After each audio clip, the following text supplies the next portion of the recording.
Meu nome é Avery Monroe. Eu tenho 31 anos. E na véspera de Natal do ano passado, eu descobri que ser pobre demais no Natal ainda pode incluir champanhe, DJ e uma casa cheia de pessoas que sabiam exatamente por que eu não estava lá. Naquela manhã, meu pai, Calvin Monroe, mandou a mensagem que cancelou tudo. Nada de jantar em família esse ano, nada de presentes, nada de encontro. O dinheiro estava curto, as contas estavam acumulando, e todos precisavam entender. Então eu fiz o que sempre fazia. Eu entendi. Disse para mim mesma para não levar para o lado pessoal. Esquentei sobras de comida no meu apartamento, coloquei um filme antigo de Natal e tentei não olhar para o presente que ainda estava fechado na minha porta, aquele que eu tinha comprado semanas antes, porque eu ainda acreditava que fazia parte daquela família. Depois, pouco depois das 8, meu celular acendeu com uma notificação de live da minha irmã mais nova, Sienna Monroe. Eu quase ignorei. Queria ter ignorado. A tela abriu com música alta vindo da sala que eu mesma ajudei a manter aquecida. Luzes por todo lado. Pessoas rindo, dançando, levantando taças, gritando Feliz Natal como se nada tivesse sido cancelado. A câmera girou pelo ambiente e rosto após rosto apareceu. Parentes, vizinhos, amigos. Todo mundo sorrindo debaixo do mesmo teto que me disseram que estava sem dinheiro para comemorar. Minha mãe, Marlo Monroe, estava perto da árvore de Natal, rindo com uma taça de champanhe na mão. Todo mundo estava lá, menos eu. Eu não gritei. Não comentei. Só fiquei sentada com o garfo na mão enquanto a comida esfriava, percebendo que a mentira não era sobre dinheiro. Era sobre mim. E o mais estranho é que eu talvez ainda ficasse em silêncio se o Calvin não tivesse me mandado mensagem na manhã seguinte pedindo $2.000, como se eu não fosse filha, nem pessoa, só um fundo de emergência com coração. Antes de eu te contar o que eu respondi e por que meu celular tinha 48 chamadas perdidas ao amanhecer, me diz, como está o tempo onde você está e de onde você está assistindo? Quero ver até onde essa história vai chegar. Na manhã seguinte, eu acordei antes do alarme porque meu celular vibrou na mesa de cabeceira como se tivesse algo cruel para me entregar. Por um segundo, eu quis acreditar que talvez fosse um pedido de desculpas. Talvez alguém tivesse percebido que eu tinha visto a live. Talvez alguém tivesse acordado com vergonha suficiente para dizer, Avery, a gente deveria ter te contado a verdade. Mas quando peguei o telefone, a mensagem era do Calvin Monroe, e não era um pedido de desculpas. Ela dizia, você pode enviar os $2.000 para a diferença da hipoteca hoje? A taxa do banco vence amanhã. Só isso. Sem Feliz Natal. Sem você está bem? Sem explicação de por que a casa dele estava cheia de champanhe, música, comida e pessoas enquanto eu comia sobras sozinha. Só um pedido de dinheiro escrito como se eu fosse um pagamento automático com o coração batendo. Eu sentei na beira da cama e li 3 vezes, não porque eu não entendi, mas porque alguma coisa dentro de mim precisava ver a verdade ficar impossível de negar. Eles não tinham se esquecido de mim. Eles tinham escolhido me excluir e só se lembraram no momento em que uma conta precisava ser paga. Abri meu aplicativo do banco com uma calma estranha nas mãos. Eu esperava raiva, mas o que senti foi pior. Eu me senti acordada. Lá estava tudo, organizado em pequenas linhas. Anos de ser útil disfarçados de ser amada. $800 aqui por uma conta de luz atrasada. 640 do leasing do carro da Sienna, porque ela dizia que os contratos de publicidade estavam atrasados. 2.000 da diferença da hipoteca em outubro. Mais 1.200 quando o Calvin disse que os impostos do imóvel tinham vindo mais altos do que o esperado.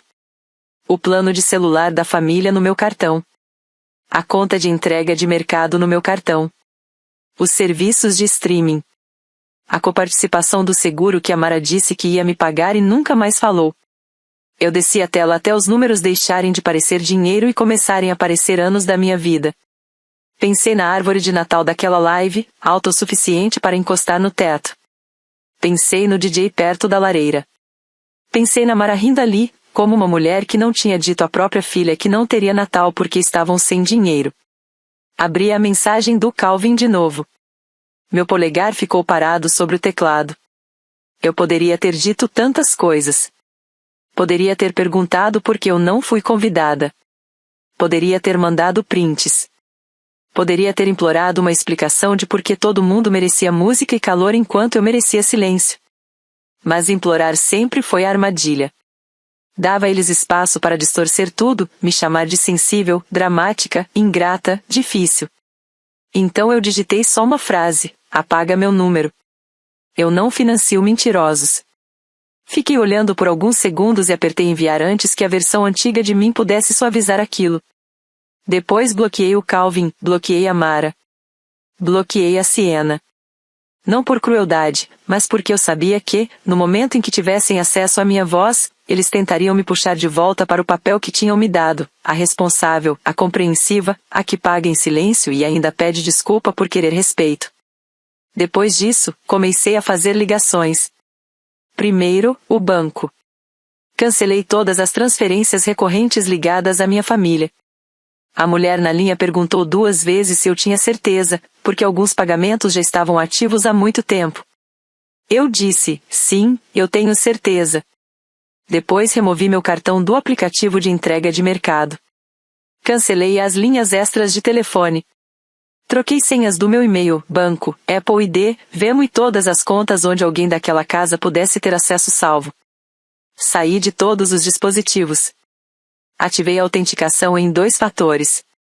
Congelei a autorização de crédito compartilhado que o Calvin tinha me convencido que era só para emergências. Uma atendente da companhia telefônica fez uma pausa e disse, desculpa. Coisas de família no fim do ano podem ser bem difíceis. Eu quase ri, porque difícil era pequeno demais. Difícil era queimar o jantar ou perder um voo. Isso foi descobrir que sua família podia pagar uma festa, mas não podia pagar pela honestidade. Quando terminei, o céu lá fora já tinha escurecido num azul profundo. Meu café continuava intocado no balcão. O presente fechado perto da porta, de repente, parecia vergonhoso, como prova de que eu tinha entendido errado o meu próprio lugar naquela família. Peguei ele, levei até o armário e coloquei na prateleira mais alta, onde eu não precisaria mais ver. Depois criei uma pasta no meu celular chamada Evidências. Lá eu coloquei a gravação da live, prints dos stories da Siena, a mensagem do Calvin, os comprovantes de transferência, os recibos de pagamento e os e-mails. Eu ainda não sabia para que isso serviria. Só sabia que pessoas que mentem alto geralmente contam com o fato de você não ter provas. Às 5h47 da manhã seguinte, meu celular começou a vibrar de novo com números desconhecidos. Às 6h já eram 48 chamadas perdidas. Uma mensagem de voz chegou da Mara. A voz dela era baixa, tremida, quase convincente. Avery, por favor, a gente pode conversar. Foi um mal-entendido. Só me liga de volta. Eu ouvi uma vez. Depois salvei. Não retornei a ligação, porque pela primeira vez em anos eu entendi algo que eles deveriam ter entendido muito antes de mim: mal-entendido não tem DJ. Ao meio-dia, o pânico encontrou outras formas de me alcançar. A primeira mensagem veio pelo Facebook, de uma conta que eu não usava há meses. Era Mara escrevendo como mãe de cartão de Natal, não como uma mulher que tinha assistido a filha ser apagada do Natal. Filha, por favor não tome uma decisão permanente por causa de uma noite emocional. Seu pai está sob muita pressão. Todos nós estamos. Eu encarei aquelas palavras e não senti nada. Não porque eu fosse fria, mas porque eu finalmente tinha ficado sem energia para traduzir desculpas como amor. Alguns minutos depois, a Siena postou um story no Instagram. Fundo preto, texto branco, emoji de coração partido. Algumas pessoas destroem o Natal só para se fazer de vítima. Ela não falou meu nome. Nem precisava. Metade das pessoas que viram aquele story estavam na sala de estar na noite anterior enquanto ela gravava o Natal perfeito em família que, aparentemente, não me incluía. Eu tirei um print e coloquei na pasta de evidências. Depois veio a tia Valerie. Eu não falava com ela há quase um ano, mas de repente ela tinha meu número, o que já dizia o quanto minha família estava desesperada. Avery, ela disse quando eu atendi por curiosidade, estou muito decepcionada. Eu olhei para o teto e quase sorri. Nem um oi, nem você está bem? Só decepção entregue como herança de família. Ela disse que o Calvin e a Marlo estavam devastados. Disse que a Siena tinha chorado a manhã toda. Disse que o Natal era estressante para todo mundo e que eu precisava parar de punir as pessoas. Eu deixei ela falar. Depois perguntei uma coisa só. Eles te contaram que me disseram que o Natal foi cancelado porque estavam sem dinheiro? Teve uma pausa. Então ela disse, bom, seu pai falou que era para ser algo pequeno. Eu respondi, tinha DJ, tia Valerie. Mais uma pausa. E completei, eles te falaram que eu venho pagando parte da hipoteca, o carro da Siena, o plano de celular e as compras de mercado deles há 3 anos? Dessa vez, o silêncio foi ainda maior. Finalmente ela disse, mesmo que seja verdade, família não deve ficar fazendo conta. Eu respondi, engraçado, eles não esqueceram meu número na hora de cobrar as contas. Ela disse que eu estava sendo fria. Eu disse que eu estava sendo precisa. E desliguei. O resto do dia virou uma sequência de meias-verdades. O Calvin mandou um e-mail do trabalho porque o número dele estava bloqueado. Assunto: precisamos agir como adultos sobre isso. O e-mail dizia que eu tinha entendido tudo errado. Que a festa foi de última hora. Que as pessoas só apareceram. Que a Siena entrou ao vivo sem pensar. Que não me chamaram porque acharam que eu estaria cansada do trabalho. Cada frase dependia de eu esquecer o que vi com os meus próprios olhos. Ninguém contrata um DJ por acidente. Ninguém encomenda comida para buffet por acidente. Ninguém decora uma casa inteira, da entrada até a lareira, por acidente. E muito menos sem querer convida primos, vizinhos, amigos e a tia Valerie, e esquece justamente a filha que paga as contas. Eu não respondi. Só salvei o e-mail e coloquei na pasta. Eu não estava planejando vingança ainda. Eu estava planejando proteção. Tem diferença. Vingança quer que as pessoas sofram. Proteção quer que elas parem de te alcançar com a faca. No fim da tarde, as consequências começaram a aparecer na prática. A empresa do leasing do carro da Siena mandou aviso porque o cartão cadastrado falhou. A operadora de celular enviou e-mail automático dizendo que 2 linhas seriam suspensas se o pagamento não fosse atualizado. Um pedido de entrega de mercado não passou. O pagamento da hipoteca que o Calvin esperava de mim não entrou. De repente, a família que estava sem dinheiro para me incluir no Natal tinha energia de sobra para me procurar de todo jeito. Números desconhecidos, ligações sem identificação, mensagens no Facebook, e-mails, até um pedido no Venmo da Siena com a frase, podemos não ser mesquinhos? Eu encarei aquilo por um bom tempo. Mesquinha? Era isso que eles chamavam quando a pessoa que eles usavam parava de aceitar ser usada. Recusei o pedido e bloqueei ela também. Por volta da meia-noite, recebi um alerta do banco. Tentativa suspeita de login bloqueada. Meu coração acelerou. Não de medo exatamente, mas da confirmação fria de que eles não estavam mais só pedindo. Alguém tinha tentado acessar minha conta usando um e-mail antigo de recuperação que eu tinha usado uma vez no laptop do Calvin, quando ajudei ele a redefinir a senha dele. Liguei imediatamente para o banco. O setor de fraude confirmou que a tentativa veio de um dispositivo conhecido, em uma localização próxima de Minnetonka, onde meus pais moravam. O atendente perguntou se eu queria abrir um registro formal de segurança. Eu disse que sim. Depois pedi para ela bloquear tudo, novo usuário, nova senha, novo método de verificação, nenhuma opção de recuperação compartilhada, nenhum dispositivo reconhecido. Quando a ligação terminou, eu fiquei sentada no meu apartamento com todas as luzes acesas. Ser excluída doía. Ser mentida doía. Ser cobrada por dinheiro no dia seguinte era nojento. Mas alguém tentar entrar na minha conta depois de eu dizer não me mostrou exatamente com quem eu estava lidando. Não eram pessoas confusas que cometeram um erro. Eram pessoas desesperadas que achavam que meus limites eram só problemas técnicos para burlar. Antes do nascer do sol, eu já tinha tomado uma decisão. Eu ia dirigir até Minnetonka. Não para implorar, não para gritar, não para pedir desculpas.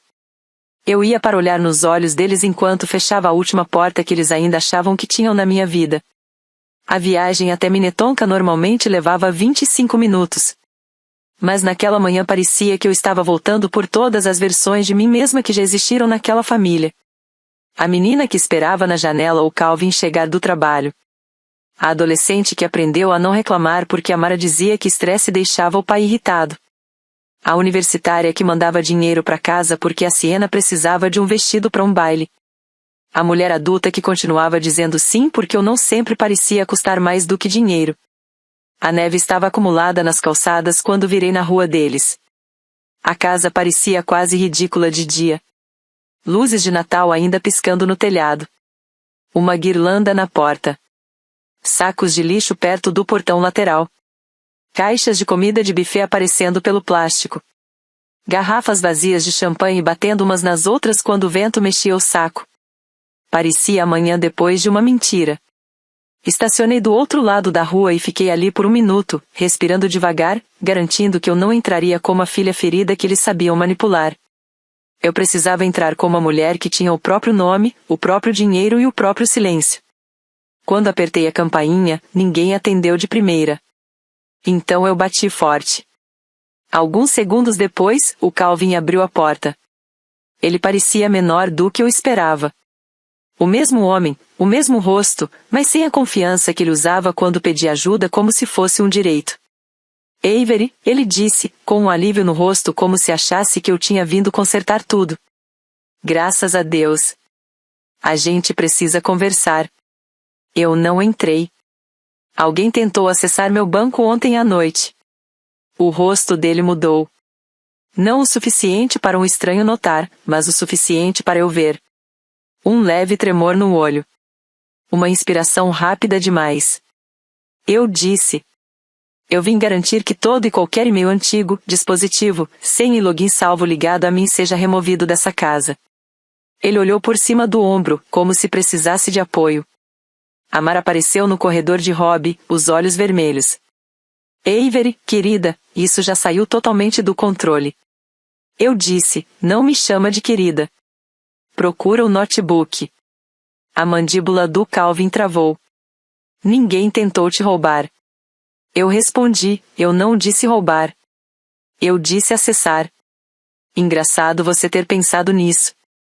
Amara soltou um som baixo, ofendida, como se fosse a vítima da situação. Aí a Siena desceu a escada de moletom, segurando o celular como se fosse parte da mão. Você tá falando sério agora? Ela disse. Você aparece aqui como se a gente fosse criminoso. Eu olhei para ela. Você fez uma live numa casa cheia de gente depois que me disseram que o Natal tinha sido cancelado. Ela revirou os olhos antes mesmo de conseguir se segurar. Não era sobre você. Essa frase quase foi engraçada. Eu disse, exatamente. Esse foi o problema. O Calvin entrou na frente, usando aquela voz que funcionava comigo por anos, baixa e firme, como se a autoridade pudesse substituir responsabilidade. Avery, você tá nervosa. Tudo bem. Mas cortar os pagamentos de uma hora para outra, cancelar as linhas de telefone, envergonhar sua irmã, sua mãe está chorando desde ontem. Eu perguntei, ela chorou quando me viu sendo excluída? Ninguém respondeu. Eu virei para Mara. Você sabia que eu não fui convidada? Ela abriu a boca, olhou pro Calvin, depois para Siena, depois para mim. A gente achou que seria mais fácil, ela sussurrou. Mais fácil para quem? Eu perguntei. Ela não respondeu. E nem precisava. A Siena entrou na conversa porque silêncio a deixava desconfortável a menos que fosse ela criando o caos. O pai disse que você ia complicar tudo. Que você sempre age como se a gente te devesse alguma coisa. O Calvin cortou na hora. Siena, para. Pronto. Não era um mal-entendido de família. Era uma conversa de família da qual eu não participei, seguida de uma decisão de me tirar da celebração, mas manter eu como pagadora. Eu só balancei a cabeça devagar. Obrigada. Pela primeira vez, alguém falou a verdade. O rosto do Calvin ficou vermelho. Não distorce isso. Eu respondi, eu não tô distorcendo nada. Eu cansei de consertar o que vocês vivem entortando. Pedi o notebook de novo. O Calvin tentou discutir, mas Amara finalmente foi até o escritório e voltou com ele. Eu vi ele removendo meu e-mail das senhas salvas, apagando links antigos de recuperação e saindo de todas as contas onde meu nome aparecia. Depois eu pedi o tablet que a Siena já tinha usado para entrar na minha conta de streaming. Ela reclamou, mas trouxe da sala. Eu conferi também. A casa ficou em silêncio, só com o som dos cliques e a respiração dramática da Siena. Atrás deles, a sala ainda estava cheia de decoração de Natal. Glitter no chão, copos plásticos embaixo da mesa, uma faixa prateada na lareira escrito abençoados. Eu encarei aquela palavra por um segundo e quase ri. Quando terminei, fechei o notebook e empurrei de volta para a mesa. O Calvin disse, então é isso? Você vai simplesmente abandonar a gente? Eu olhei para ele por um longo tempo. Não, eu disse. Eu vou parar de sustentar a ilusão de que vocês me amavam enquanto me usavam. A Mara começou a chorar. Não dava mais para saber se era real ou só conveniente. A Siena disse, você tá destruindo tudo. Eu peguei minha bolsa. Não. Eu parei de pagar por tudo que vocês já estavam destruindo. Na porta, a Siena me seguiu. Avery, a gente pode só conversar 5 minutos? Eu me virei. Eu te dei 3 anos. Vocês gastaram todos eles. E saí para o frio. O Calvin chamou meu nome uma vez da varanda, mas eu não olhei para trás. Por 2 dias depois disso, nada aconteceu. E o silêncio foi tão estranho que eu não confiei nele. Fui trabalhar. Respondi e-mails. Fiz café. Lavei roupa. Fiz coisas normais, mas com cuidado de quem ainda está saindo de um acidente. Uma parte de mim esperava a culpa aparecer, porque culpa sempre tinha sido o mensageiro mais fiel da minha família. Mas o que veio foi outra coisa, clareza. Eu percebi quantas horas da minha vida tinham sido gastas esperando o próximo pedido. Uma conta, um favor, uma crise, uma emergência de família que de algum jeito sempre virava minha responsabilidade antes mesmo de eu entender o que estava acontecendo. Sem essas mensagens, meu apartamento parecia maior. Minhas noites pareciam mais longas. Meu próprio dinheiro na conta parecia estranho, como algo que eu finalmente podia ficar. No terceiro dia, o envelope apareceu debaixo da minha porta. Sem selo.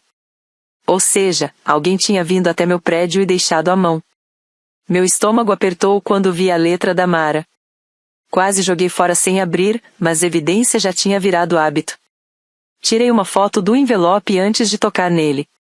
Dentro tinha uma carta de 4 páginas. Ela escreveu com cuidado, daquele jeito que ela escrevia cartão de agradecimento quando queria impressionar alguém. Começava com, Avery, minha filha linda. E foi aí que eu entendi que a encenação já tinha começado antes da primeira frase terminar. Ela escreveu que o Natal tinha sido complicado. Que o Calvin estava constrangido com o dinheiro. Que a Siena precisava de uma noite feliz porque a carreira dela era estressante e redes sociais eram trabalho. Ela escreveu que nunca tiveram a intenção de me machucar. E aí, no meio da segunda página, veio a frase que fez meu peito esfriar. A gente achou que você já estava acostumada a ser a forte. Eu li de novo. Acostumada. Como se ser deixada de lado fosse um músculo que eu tinha treinado. Como se solidão virasse aceitável quando todo mundo concorda com ela. Eu segurei aquilo sem chorar. Dobrei a carta, coloquei de volta no envelope e guardei na gaveta da pasta de evidências, ao lado dos prints e dos alertas do banco. Naquela noite, a tia Valerie ligou de novo de um número diferente. Eu soube que era ela porque ela suspirou antes de dizer alô. Ela disse que a Marlo estava devastada. Que o Calvin não estava dormindo. Que a Siena tinha perdido seguidores porque as pessoas estavam fazendo perguntas nos comentários do vídeo de Natal. Eu respondi, parece desconfortável. Ela disse, Avery, não seja cruel. Eu disse. Cruel foi me dizer que o Natal tinha sido cancelado e depois postar a festa sem mim. Cruel foi pedir $2.000 no dia seguinte. Cruel foi tentar acessar minha conta depois que eu disse não. A tia Valerie baixou a voz. Seu pai disse que aquela coisa do banco foi um erro. Eu perguntei, o erro também sabia meu e-mail de recuperação? Ela não gostou disso. Disse que eu estava ficando amarga. Eu respondi que amargura era o que acontecia quando esperavam que você engolisse veneno educadamente. E desliguei. Algumas horas depois, o Calvin deixou um áudio. Eu só ouvi porque queria saber qual versão dele tinha aparecido, a versão arrependida ou a versão irritada. Era irritada.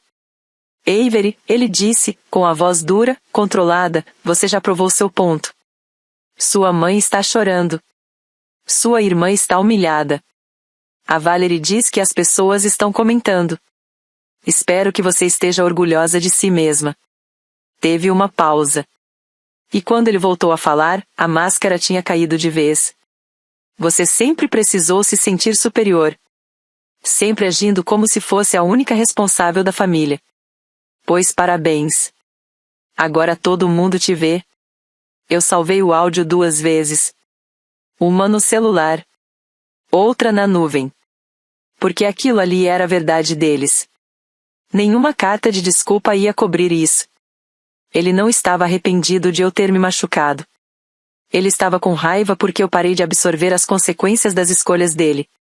Na manhã seguinte, entrei na página pública da Siena por um navegador onde eu não estava logada. Não fui lá porque sentia falta dela. Fui porque gente como a Siena nunca sofre em silêncio. Ela transforma o estrago em conteúdo. A live de Natal tinha sido apagada, mas a internet já tinha feito o que a internet faz. Alguém recortou alguns segundos. A parte em que ela gritava Feliz Natal com as pessoas que realmente apareceram. Embaixo do repost, um comentário dizia, não foi ela que falou que a família estava sem dinheiro para comemorar? Outro dizia, imagina excluir a pessoa que paga as suas contas. Fiquei olhando esse comentário por um bom tempo. Eu não tinha postado nada. Não tinha contado o meu lado publicamente. Mesmo assim, a verdade já estava começando a escapar pelas rachaduras que eles mesmos criaram. Naquela tarde, a Nora Bennett me ligou. Nora era uma amiga da faculdade que virou advogada daquele tipo que fala calma até quando está explicando coisas sérias demais. Eu tinha mandado uma mensagem curta pedindo orientação, não porque eu queria processar minha família, mas porque queria garantir que eles não tivessem nenhum caminho legal ou financeiro de volta para minha vida. Ela ouviu enquanto eu explicava os pagamentos, as contas compartilhadas, a tentativa de acesso, a pressão da família. Quando terminei, ela disse: Avery, eu preciso que você entenda uma coisa com clareza. Você não está exagerando. O que você descreveu é exploração financeira disfarçada de linguagem de família. Eu fechei os olhos quando ela falou isso. Exploração financeira. Não ajuda. Não drama. Não mal-entendido. A Nora me disse para reunir tudo, escrever uma carta formal de limites, encerrar qualquer acesso compartilhado restante e só se comunicar por escrito. Então ela disse algo que eu anotei porque eu precisava lembrar disso. Amor não exige que você deixe sua carteira aberta. Naquela noite, eu comecei a montar uma planilha. Cada transferência, cada pagamento, cada assinatura, cada emergência que eu fui pressionada a resolver.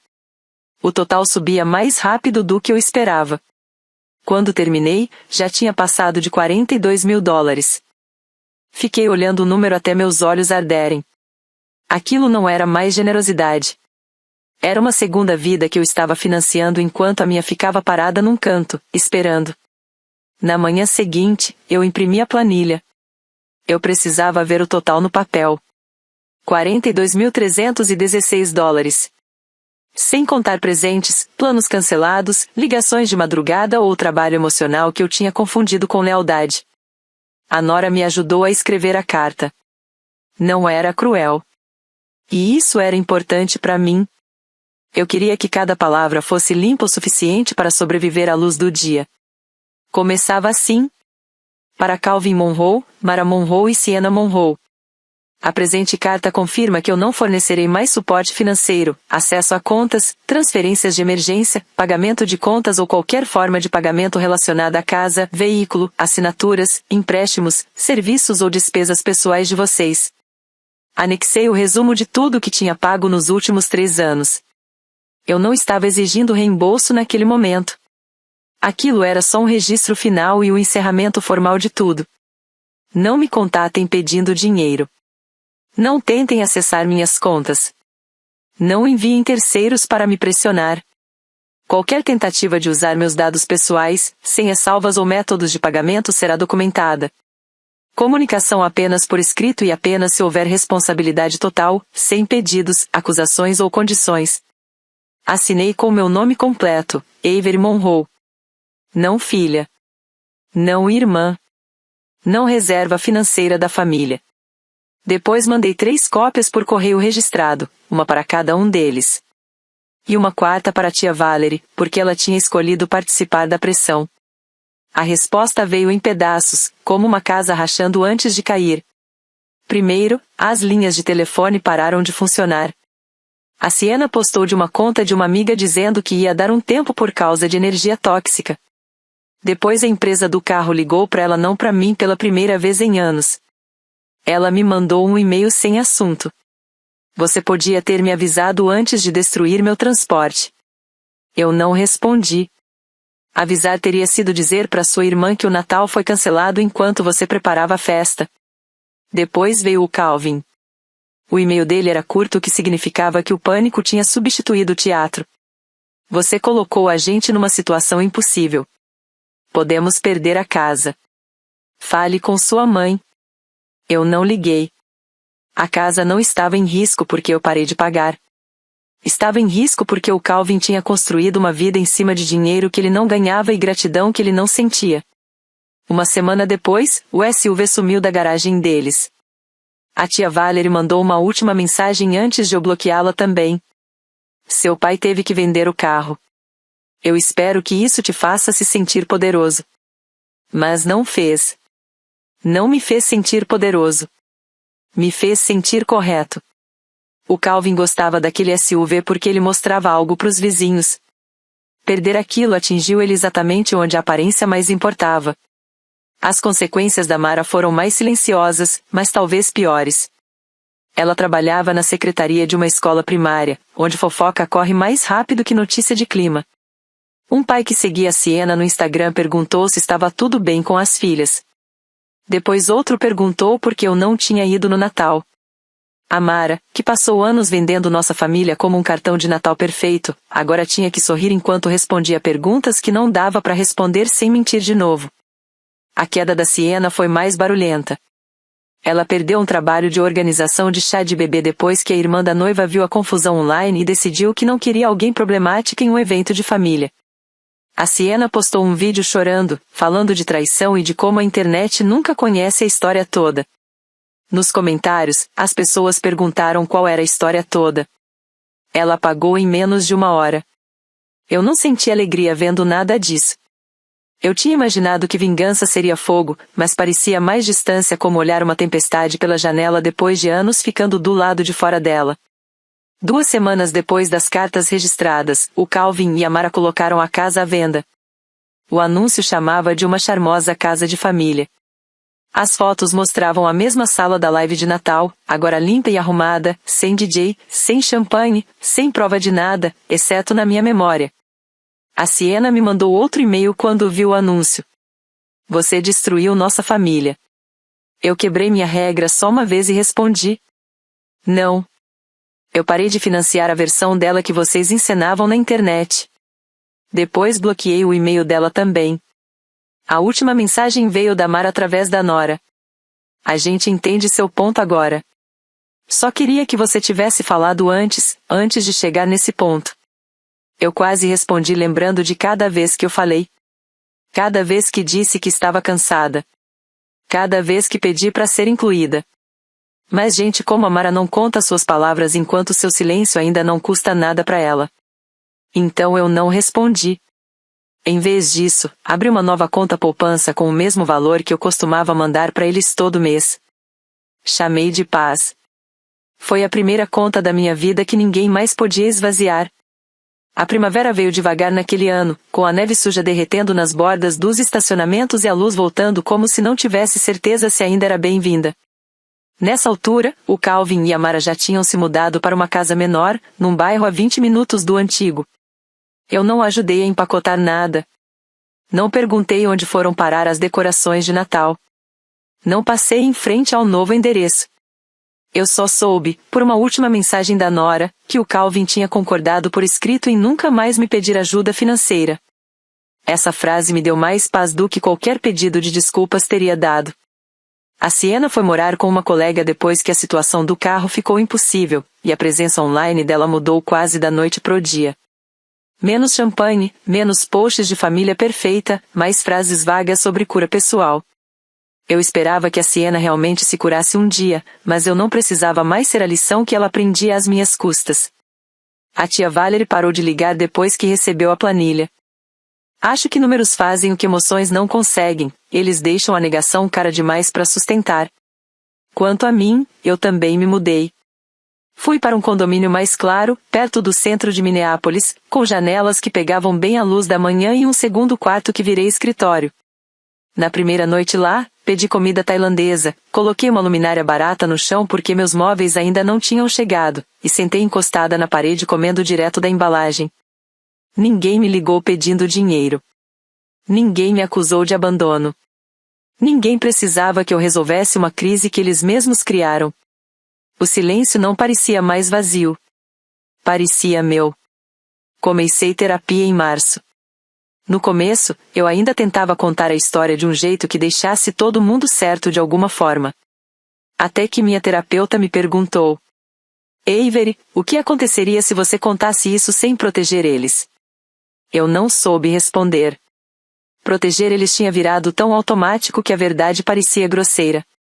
Mas, semana após semana, eu fui aprendendo a nomear as coisas corretamente. Ser útil não é o mesmo que ser amada. Ser forte não é permissão para te negligenciarem. Família pode ser real e ainda assim não ser segura. Perdão não é plano de pagamento. Eu também comecei a dar workshops online pequenos sobre educação financeira básica para mulheres jovens que sentiam que tinham responsabilidade de salvar todo mundo ao redor.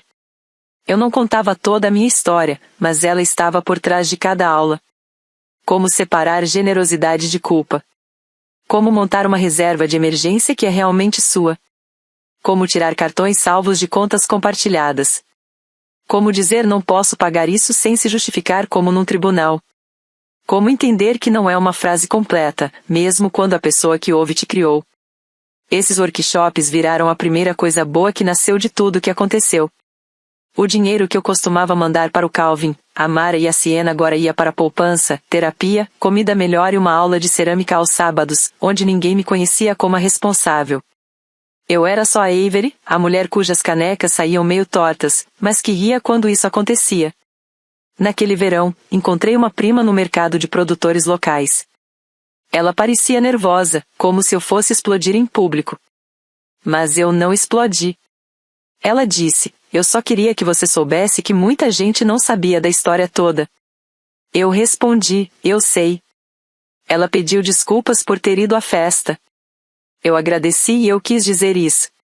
Depois ela disse algo que ficou comigo. Eu acho que eles achavam que você sempre ia voltar, porque você sempre voltava. E aquilo foi o resumo de tudo. Eles não acreditavam que eu tinha limite, porque eu tinha ensinado eles a não verem nenhum. Eu ensinei com cada sim que eu dei quando queria dizer não. Cada pagamento que eu fazia dizendo para mim mesmo é só dessa vez. Cada feriado em que eu engoli a decepção porque manter a paz parecia mais fácil do que pedir respeito. Essa é a verdade que eu queria que alguém tivesse me ensinado antes. Amor sem limites não fica mais profundo. Ele fica mais fácil de explorar. Ajudar a família pode ser algo bonito, mas só quando a ajuda é dada de forma livre, recebida com honestidade e nunca exigida como prova de lealdade.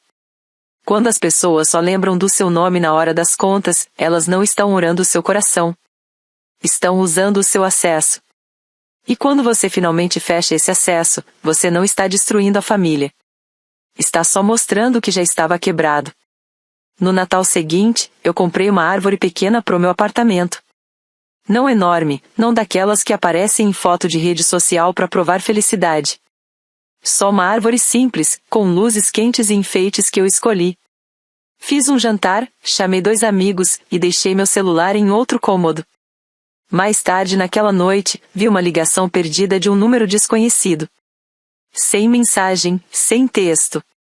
Por um instante, o antigo reflexo apareceu, a necessidade de saber, de consertar, de estar disponível. Mas então eu olhei para minha árvore pequena, minha cozinha limpa, minha casa em silêncio. E deixei o sentimento passar. Não liguei de volta. Não investiguei. Não abri a porta só porque alguém bateu do outro lado. O Natal não tinha sido cancelado afinal. Ele só tinha sido devolvido para a pessoa que passou anos pagando pela felicidade dos outros enquanto esquecia da própria. Essa história é totalmente fictícia e criada para fins educativos, com o objetivo de trazer reflexões sobre família, confiança, limites e respeito próprio.